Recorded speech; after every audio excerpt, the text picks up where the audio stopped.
नमस्कार मित्रांनो, मी सावित्रीबाई ज्योतिराव फुले या मालिकेच्या 23 मेच्या भागामध्ये तर मित्रांनो इथे सावित्रीमाई गणाला शिरा खाऊ घालत असते आणि इतक्यातच आपण काल बघितलं तसं रखमा समोर येते आणि ते बघितल्यानंतर बया बया बया आता हे काय नवीन असं म्हणत आतमध्ये येते आणि तेव्हा पार्वती म्हणते आज पावतो तर त्याच खायला घालत होत्या. तर तेव्हा रखमा तिला म्हणते तू लई अडणी आहेस बघ. अगं ही जी माया दावते की नाही ती खोटी हाय खोटी. तुम्ही वेगळी चूल मांडू नये म्हणून ही आव्हानत्या बाकी काय बी नाही. तर तेव्हा सावित्रीमाई म्हणते असं काय बी नाही आहे सासूबाई. गणपतीला माझ्या हातचा शिरा आवडतोय म्हणून केलाय. तर तेव्हा रखमा म्हणते बया त्यासाठी की नाही चांगलं राहायचं असते कळलं का. तर तेव्हा पार्वती थोडासा वरच्या आवाजात म्हणते म्हणजे काय वाईट वागल्यात त्या. तर तेव्हा रखमा म्हणते अगो बया पारू केवढा मोठा आवाज आहे का तुझा. माझ्याशी बोलताना हळू बोलायचा हं? आणि हे जे मी काय काय करतंय का नाही ते माझ्यासाठी नाही तर तुझ्या भल्यासाठी करते. हे बघ गणाला या बाईपासनं लांब ठेव. तर तेव्हा पार्वती म्हणते सासूबाई एवढं मला बी कळतंय हो, पण तुम्ही एवढं बारीक बघत जाऊ नका. आणि असं आता ही बोलत असताना राजाराम तिकडून येतो आणि तेव्हा राजाराम आल्यानंतर रखमा बरोबर त्या गोष्टीचा फायदा उचलते. म्हणते राजारामा बरं झालं बाबा तू आलास. हे बघ तुझी बायको बघ कशी मला उलटं बोलाल्या. या सावित्रीकडून तर काय अपेक्षाच नाहीत माझ्या. पण बघ की सावित्री बरोबर राहून की नाही पारू बी लई उलटं बोलायला लागल्या बघ. आता उद्या पारू शाळेत जाऊन बसली नाही म्हणजे मिळवलं असं म्हणून ती रडायलाच सुरुवात करते. तेव्हा राजाराम आता गणोबाला म्हणतात गणा उठ चल आतमध्ये. तर तेव्हा गणोबा म्हणतो मी नाही जा. तर तेव्हा राजाराम त्याच्यावरती ओरडतात म्हणतात गणा मी काय सांगतोय गप गुमान आज चल. तर तेव्हा गणोबा परत नाही असं म्हणतो. तर तेव्हा राजाराम आता त्याच्यावरती जबरदस्ती करतात म्हणतात तो असा नाही ऐकायचा चल असं म्हणून त्याच्या हाताला धरतात आणि त्याला खेचतच आतमध्ये घेऊन जाऊ लागतात. तर तेव्हा गणोबा मात्र सावित्रीमाईचा हात पकडून असतो आणि तिकडून राजाराम तर त्याला खेचत असतात आणि म्हणत असतात सोड सोड तिचा हात गणा सोड तिला. आणि तेव्हा आता पार्वतीसुद्धा राजारामांना सोडवायसाठी पुढे येते. तर राजाराम चक्क तिला जोराने ढकलून देतात आणि पार्वती तर बाजूला जाऊन पडते. तर राजाराम अखेर आता गणोबाचा हात खेचतात जोरात आणि त्याला आतमध्ये घेऊन जात असतात आणि जाता जाता सावित्रीमाईला म्हणतात सावित्री थोडी कळ काढ चाललोयच आम्ही घर सोडून असं म्हणून गणोबाला आतमध्ये घेऊन जातात. तर तेव्हा सावित्रीमाईच्या हातामधला शिरा खाली पडतो आणि आता रखमा मात्र ते बघून हसू लागते आणि पार्वती जोरजोराने रडत असते. तर मित्रांनो आता इकडे गंगाधर पंतांनी काकासाहेब भिडेंना बोलावून घेतलं असतं आणि ते आता त्यांना म्हणत असतात काल म्हणे तो माळ्याचा ज्योत्या आला होता तुमच्याकडे. तर तेव्हा काकासाहेब भिडे म्हणतात हो आला होता. तर तेव्हा गंगाधर शास्त्री म्हणतात तुमच्या चिरंजीवाने शाळेसाठी जागा देतोय असं ऐकलंय. तर तेव्हा काकासाहेब भिडे म्हणतात हो खरे आहे ते, परंतु रात्री तात्यास असा काही झाडलाय की विचारू नका. म्हटले माझ्या वाड्यावरती ही थेरं चालणार नाहीत समजले काय. तर तेव्हा गंगाधर शास्त्री म्हणतात बरे झाडलेत. तर तेव्हा काकासाहेब भिडे म्हणतात अहो झाडला म्हणजे काय चांगली खरडपट्टी काढली त्याची. त्यातून तो ज्योती फुले जर पुढे आलाच तर त्याची कशी फजिती करायची हे मी पाहतो. अहो जन्माची घडवतो त्यास समजले काय. तर तेव्हा गंगाधर शास्त्री म्हणतात मलाही हेच अपेक्षित होते. म्हणजे शाळेची विषयवल्ली तुमच्या वाड्यावरती रुजू नये, अंकुरू नये, वाढू नये, नाहीतर या महापातकास तुम्ही कारणीभूत ठराल. तो शक्तिमान परमेश्वर माफ करणार नाही तुम्हाला लक्षात ठेवा. तर तेव्हा काकासाहेब भिडे म्हणतात ते माझ्यावरती सोडा समजले काय. तर तेव्हा गंगाधर शास्त्री म्हणतात छान वाटले आता मी निर्धास्त झालो आणि म्हणतात या आपण. तर तेव्हा आता काकासाहेब भिडे तिथून निघून जातात. तर तेव्हा गंगाधर शास्त्री लगेचच आता विनायकाकडे बघतात. तर तेव्हा विनायक म्हणतं आलं ध्यानात ठेवतो पाळत ठेवतो असं म्हणून तो लगेचच त्यांच्या मागे मागे निघून जातो. तर मित्रांनो आता इकडे सावित्रीमाईला त्या गोष्टीचं खूप वाईट वाटलेलं असतं आणि ती आता कपिलेसमोर जाऊन बसलेली असते आणि कपिलेला म्हणत असते कपिले अण्णाभाऊजींनी माझ्या लेकराला माझ्या समोरून ओढलं मला लई वाईट वाटलं. चांगलं केलं नाही ना. एवढी माया लावली मी त्याला पण माझा काही बी अधिकार नाही. आणि म्या काय करत होते त्याला शिरा आवडतो म्हणून मी शिरा भरवत होते काय पण नाही भरवू दिला. हातातल्या घासाकडे बघत बघत पोरांनी मार खाल्ला. आणि मित्रांनो इतक्यातच आता सगून आऊ तिथं येते आणि म्हणते बाई आज फादर जॉननी लवकर सोडलं बघ मला. नाहीतर कित्येक दिवस पार सकाळी जाते आणि रात्री उशिरा येते बघ. नुसती झोपायला घरी आल्यासारखं वाटतं मला.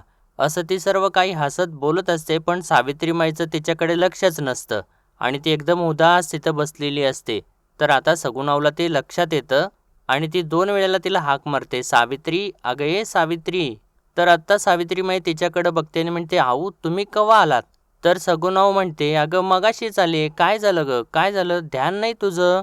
तर सावित्रीमाई सांगते, "अहो गणाला अण्णाभाऊजीने माझ्या पुढ्यातून ओढून नेलं, मारलं आणि ताईसाब मध्ये पडले तर त्यांनाही मार पडला."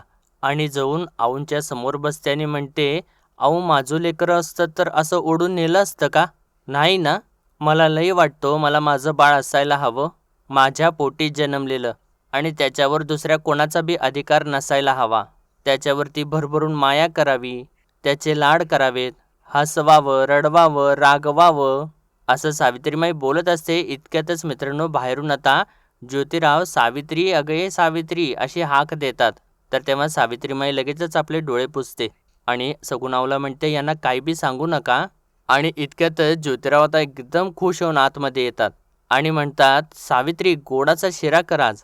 तर तेव्हा सावित्रीमाई म्हणते, "जी केलाय, शाळेला जागा मिळाली नवं म्हणून आणि तेच." असं म्हणून ती चाललेली असते. तर तेव्हा आता ज्योतिराव बरोबर तिचे डोळे टिपतात आणि म्हणतात, "थांब थांब, तू रडत होतीस?" तर तेव्हा सावित्रीमाई खोटं म्हणते, "अहो तेच सांगत होते, शाळेला जागा मिळाली नवं, लई चांगलं झालं. तुमचं स्वप्न पुरं होईल आता. रात्रंदिवस ध्यास घेतला होता तुम्ही." तेच सांगता सांगता पाणी आलं एकदम डोळ्यात. "मी शिरा घेऊन येते हां." असं म्हणून ती आता तिथून निघून जाते. तर तेव्हा सगुणाव म्हणते, "ज्योत्या, अरे तुझी बायको किती मायाळू आहे, तिला घेऊन जा की शाळेची जागा दाखवायला." तर तेव्हा ज्योतिराव म्हणतात, "हां." आणि परत सावित्रीमाईला हाक मारू लागतात, "सावित्री, अगं ये सावित्री." तर तेवढ्यातच मित्रांनो आता इकडे बाहेर राजारामांनी त्यांचा निर्णय दादांना सांगितलेला असतो आणि आता दादा म्हणत असतात, "तुझा निर्णय झालाच आहे, तर मग हो वेगळा." तर तेव्हा ज्योतिरावांची आई म्हणते, "अहो काय बोलताय आणि कशापायी वेगळं व्हायचं आहे? बरं दिसतं का ते?" तर तेव्हा राजाराम म्हणतात, "अगं मला तर काय हौस आहे का वेगळं राहायची, पण काय करू, ज्योती तर ऐकतच नाही. आणि आता तर पुण्यात शाळेसाठी जागा बी बघितली आणि ही गोष्ट जर गंगाधर पंतांना कळली तर ते गप बसणार आहेत का?" तर तेव्हा राणोजी म्हणतात, "पुण्यात शाळा म्हणजे पुण्याच्या मागं पिढा. लोक काय मागं पिढा लावून कशाला घेत्याल? चिडणार, त्रास होणार, म्हणून बाहेर राहिला तर निदान त्रास तर कमी होईल याचा." तर तेव्हा ज्योतिरावांची आई म्हणते, "त्याला वाचवा आणि आमचं मात्र मरण." त्यो एक ऐकत नाही आणि तू पण आता चौथा शोभा मांडायला निघालायस. आम्ही काय फार जगू अशानं असं काय वाटत नाही आता आम्हाला. तर राणोजी म्हणतात, "आणि त्याचं काय बरं वाईट झालं तर?" आणि दादांना म्हणतात, "हे बघ दादा, त्यो काय पुणे सोडून जात नाही, इथंच राहणार आहे. पर उगाच त्याच्यावर पुढं संकट न ग." असं म्हणून ते पुढं हात करतात. तर इतक्यातच समोरून ज्योतिराव आणि सावित्रीमाई तिथं येतात आणि ते कोणाशी न बोलता बाहेर चाललेले असतात. तर तेव्हा आता राजाराम ज्योतिरावांना म्हणतात, "ज्योती थांब, मला जरा तुझ्याशी बोलायचं आहे." तर तेव्हा ज्योतिराव म्हणतात, "रात्री बोलू." तर तेव्हा राजाराम म्हणतात, "रात्री नाही, आत्ताच. जरुरी आहे जरा." तर तेव्हा ज्योतिराव म्हणतात, "गणाला सावित्रीपासून हिसकावून घेण्याइतपत जरुरी नाही आहे ना?" आणि असं त्यांनी म्हटल्यानंतर राजाराम तर आता सावित्रीमाईकडेच बघू लागतात. तर तेव्हा ज्योतिराव परत म्हणतात, "आल्यावर बोलू." असं म्हणून ते परत फिरतात. तर तेव्हा ज्योतिरावांची आई विचारते, "आता कुठं निघालास र?" तर तेव्हा ज्योतिराव सांगतात, "पुण्याच्या मागं पिढा लावायला." आणि मित्रांनो ज्योतिरावांनी तर ते सगळं त्यांचं बोलणं ऐकलेलं असतं आणि ज्योतिरावांनी असं म्हटल्यानंतर सावित्रीमाईला तर धक्काच बसतो. कारण सावित्रीमाईला तर कळत नाही की ज्योतिरावांना हे सगळं कसं काय माहिती असतं. आणि आता हे दोघे सुद्धा तिथून निघून जातात. तर तेव्हा राणोजी लगेचच म्हणतात, "बघा असं कुठं असते वय, थोरला भाऊ थांब म्हणतोय, मग थांबायला नका ह्यानं." तर तेव्हा राजाराम म्हणतात, "कशाला थांबल त्यो, भावापरेस त्याला शाळा महत्वाची आहे ना व."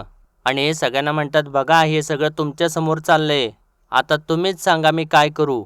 आणि त्यांच्या या प्रश्नावरती मित्रांनो आता सर्वजणच गप्प होतात खरे.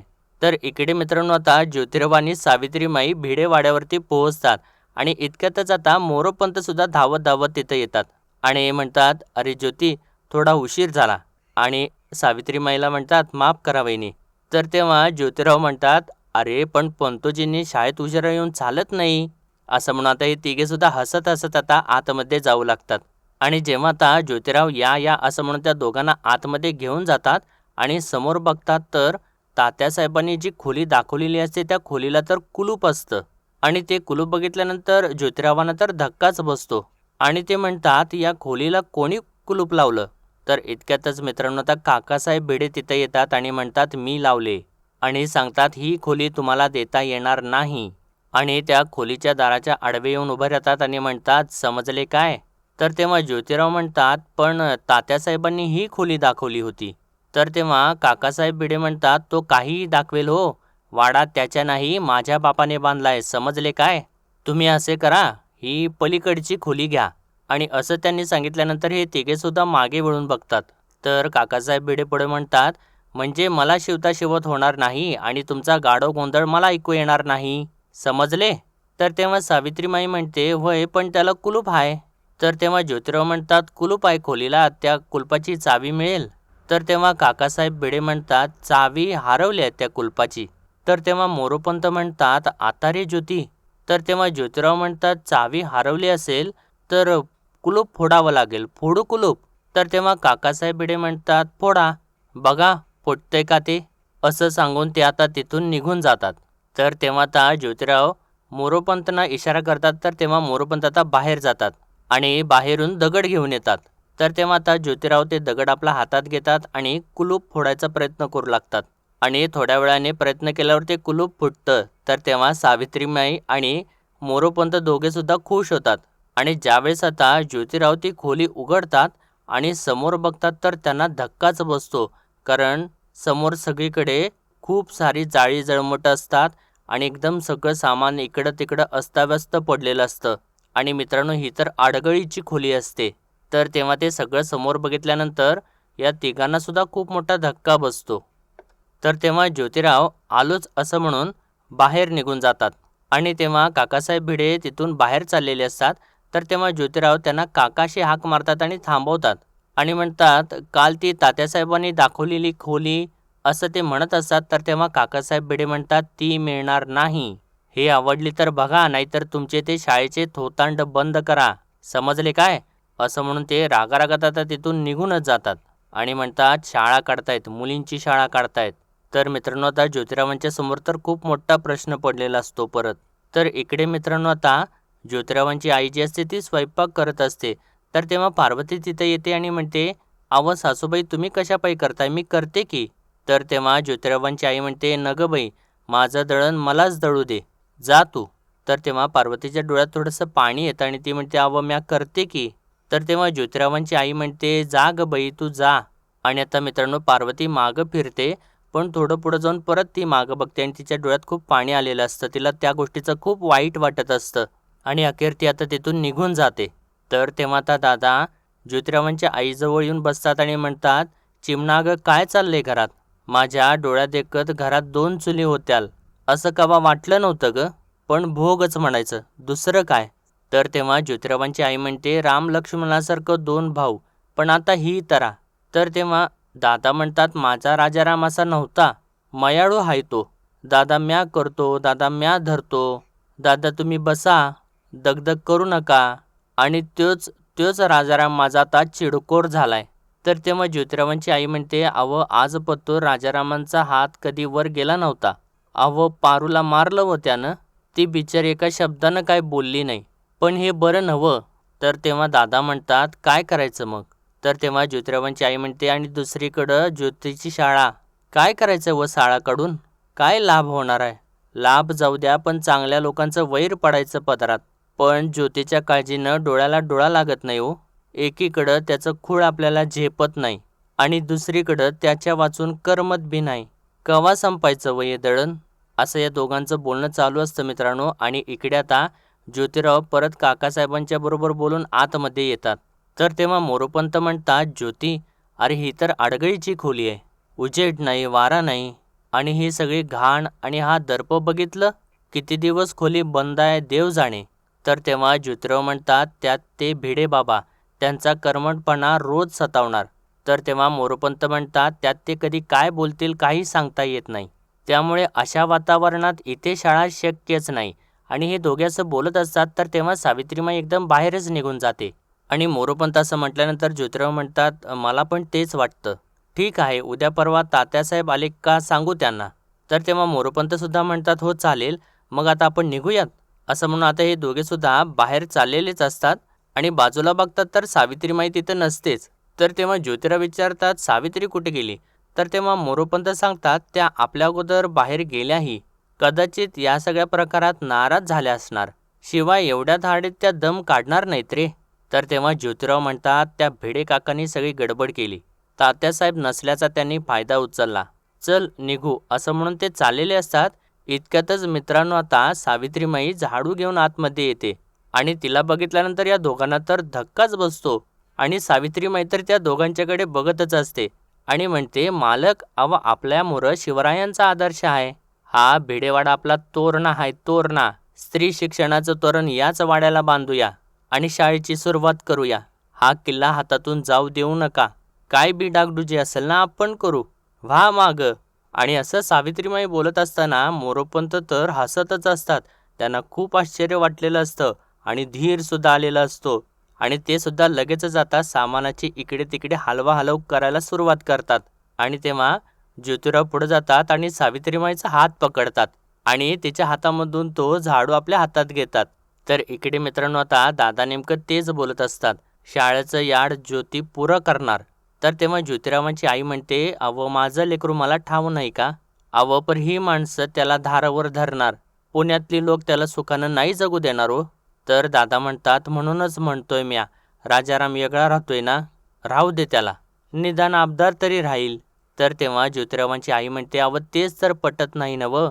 जाता येता उठता बसता नजरेसमोर असणार पोर आता कवा दिसायचं हो. तर तेव्हा दादा म्हणतात अगं चिमणा, आपल्या लेकरासाठी आपलं काळीज कसं तुटतं तसंच त्याचं बी त्याच्या लेकरासाठी काळीज तुटतं. जातोय तर जाऊ देत. तर तेव्हा ज्योतिरावांची आई जराशी नाराज होते. तिच्या डोळ्यात थोडंसं पाणी येतं आणि ती म्हणते अशानं आपला गणपती माझ्या माझ्या घरातला गणपती जाणार हो, कसं वाटेल बघा बरं. असं म्हणून ती खूप रडू लागते आणि त्यानंतर स्वतःला सावरून परत दळत असते. तर त्याचा दांडाच तुटून तिच्या हातामध्ये येतो आणि ती अजून जास्त रडू लागते. तर इकडे मित्रांनो आता ज्योतिरावांनी तो झाडू आपल्या हातामध्ये घेतलेला असतो आणि ते स्वतः झाडायला सुरुवात करतात. तर तेव्हा सावित्रीमाई म्हणते अहो तुम्ही कशापायी हातात घेतलंय, द्या बरं इकडं. तर तेव्हा ज्योतिराव म्हणतात वा ग वा, तोरणा घ्यायचं श्रेय एकटी घेते का काय, मी पण आहे मोहिमेत. तर इतक्यातच मोरोपंत सुद्धा मागून येतात आणि म्हणतात मोरोपंतांना सुद्धा विसरू नका, स्वराज्याचे पेशवे होते ते. आणि असं त्यांनी म्हटल्यानंतर हे तिघे सुद्धा हसू लागतात. तर तेव्हा सावित्रीमाई म्हणते एकदा आवरून सावरून सारवून झाली की नाही, खोली किती मस्त दिसल.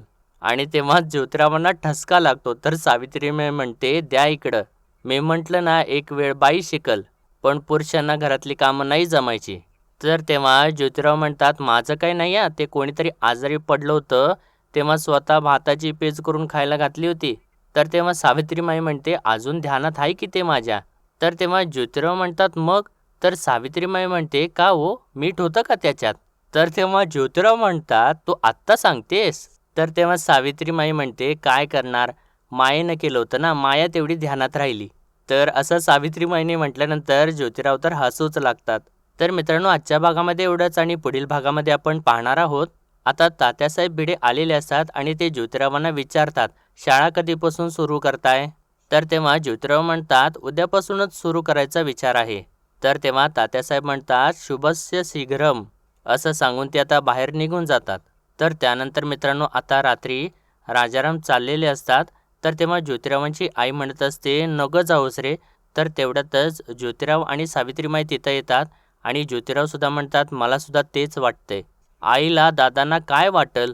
तर तेव्हा राजाराम म्हणतात हे साळचं खूळ डोक्यातून काढून टाक, मी हे घर सोडून जात नाही, आम्ही इथंच थांबतो, पण एवढं खूळ डोक्यातनं काढ. तर तेव्हा ज्योतिराव सांगतात शाळा तर काढणारच, यापुढे शाळा म्हणजेच सावित्री ज्योती. आणि असं मित्रांनो त्यांनी आता ठणकावून सांगितल्यानंतर राजारामांना तर धक्काच बसतो. तर मित्रांनो आजच्यापुरते एवढंच आणि भेटूया परत उद्याच्या भागामध्ये. तोपर्यंत आपल्या व्हिडिओला लाईक शेअर आणि सबस्क्राईब नक्कीच करा. धन्यवाद.